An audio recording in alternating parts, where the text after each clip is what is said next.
পূজার্চনা চ্যানেলে আমরা গতকাল আলোচনায় প্রসঙ্গে বলেছিলাম যে শ্রদ্ধয়া দিয়তে যস্মান।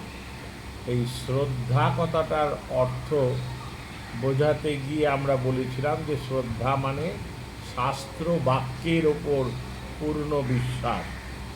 এখন আমাদের সনাতন যে ধর্ম, সেই ধর্মে সব থেকে প্রধান যেটা ভিত্তি বা প্রধান যেটা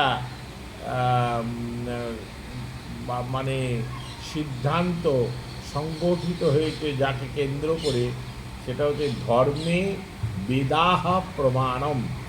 ধর্মে বেদাহ প্রমাণম, বেদ হচ্ছে একমাত্র প্রমাণ। এখন এই বেদ প্রমাণ কেন, বেদ একমাত্র প্রমাণ কেন বলা হয়েছে না? বেদ অপৌরুষেয়। অপৌরুষেয় অর্থাৎ কোনো পুরুষ বা কোনো মানুষের দ্বারা এটা রচিত নয়। শ্রীমদ্ ভাগবতে প্রথম স্কন্ধের প্রথম অধ্যায়ের প্রথম শ্লোকেই বলা আছে, যেনে ব্রহ্মা হৃদয় আদি কবয়ে মুহ্যন্তি যৎসূরয়। বলা হচ্ছে যে যে ভগবান ব্রহ্মা, তেনে ব্রহ্মা হৃদয় য আদি কবয়ে মুহ্যন্তি যৎসূরয়। তেনে ব্রহ্মা হৃদয়ে আদি কবয়ে মুহ্যন্তি যৎসূরয়। ভগবান প্রথম ব্রহ্মাকে সৃষ্টি করলেন। ব্রহ্মাকে সৃষ্টি করার পর ব্রহ্মাকে আদেশ দিলেন যে তোমার মুখ থেকে বেদ নির্গত হোক।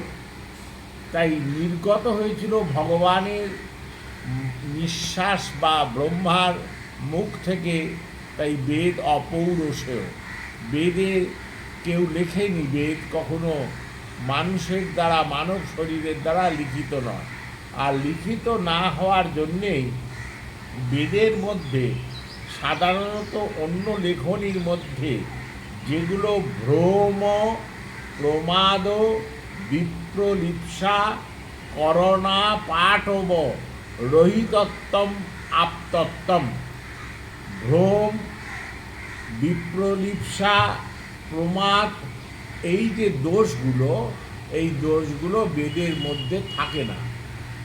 ভ্রম মানে কোনো কিছু ত্রুটি, প্রমাদ মানে অবধানতা, অর্থাৎ ঠিকভাবে কার্যটা না করা। আর কোনো কিছু নিয়ে চাতুরি বা কোনো কিছু নিয়ে কপটতা করা, তার নাম হচ্ছে বিপ্রলিপ্সা, তাকে বলে বিপ্রলিপ্সা। আর করণপাঠ, এটা হচ্ছে যে যা হওয়া উচিত যথাযথ তার ঠিক সেই বিপরীত চিন্তা। এগুলো বেদের মধ্যে নেই। সেই বেদ বাক্যকে ভিত্তি করে প্রাচীন শাস্ত্রকার ঋষিগণ বাক্য রচনা করেছেন, বিধি রচনা করেছেন। সেই বিধিকেই বলা হয় শ্রদ্ধা। তার উপর সম্পূর্ণ বিশ্বাস রেখে ক্রিয়া করার নাম পিতৃগণের উদ্দেশ্যে দ্রব্যাদি প্রদানের যে প্রক্রিয়া বা দান, বা তাদের উদ্দেশ্যে অন্ন প্রভৃতি প্রদানের যে পরিপাটি, তাকেই শ্রাদ্ধ বলা হয়। এই শ্রাদ্ধেতে শ্রদ্ধা যদি বিযুক্ত থাকে, সাধারণত আমরা মানবিক জীবনে, লৌকিক জীবনে নিজের পিতৃবাক্যকেই অবজ্ঞা করি, তাকেই মানি না, পিতৃবাক্যকেই আমরা মান্যতা দিই না।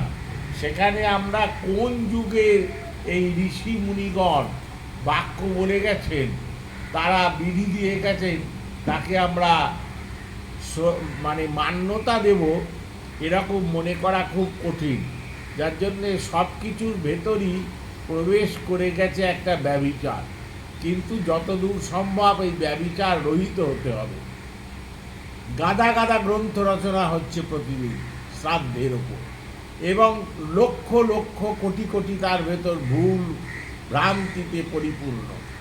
ব্রাহ্মণ পুত্রগণ, সন্তানগণ সেই গ্রন্থগুলোকে বাজার থেকে ক্রয় করছেন এবং করে তাকে অনুসরণ করে যজমানকে কাজ করাচ্ছে, পরিণামে যজমানের সর্বনাশ হচ্ছে। তাই বেদ যখন মুখ্য প্রমাণ, যেমন আইনের ক্ষেত্রে আমাদের এই যে জাগতিক আইন যে বিচার করা হয়, সেখানে আমাদের যে সংবিধান কনস্টিটিউশন, সেটাই হচ্ছে মুখ্য প্রতিপাদ্যতা। তার ওপর ভিত্তি করে আইনের বিভিন্ন আর্টিকেলস, বিধি, বিভিন্ন সাব আর্টিকেলস, এগুলো সব তৈরি হয়। আর এখানে হচ্ছে বেদ প্রমাণ।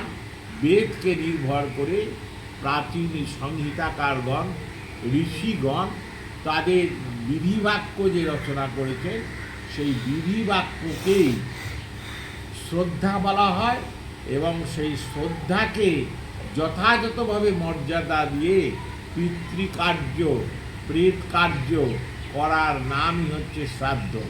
সেখানে যদি কোনো রকম ত্রুটি হয়, সেই ত্রুটি কিন্তু সম্পূর্ণভাবে পিতৃলোককে রুষ্ট করে দেয়, এবং তারা পুত্রাশীর্বাদ তৎপর হয়।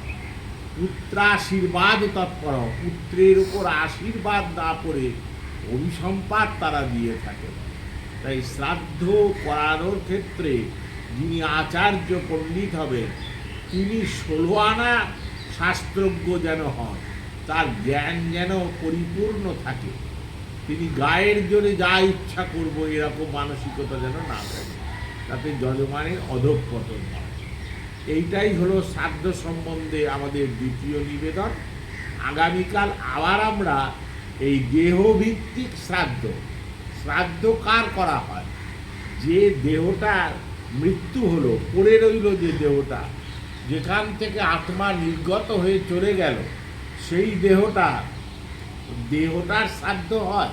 কারণ নাম যখন সেই দেহটারই ধরা হয় বারবার, তখন দেহটার শ্রাদ্ধ হয়, নাকি দেহ থেকে নির্গত সত্তা তার শ্রাদ্ধ হয়, এই নিয়ে আলোকপাত করব। আপনারা কৃপা করে শুনবেন। জয় গুরু, জয় শ্রী সীতারাম।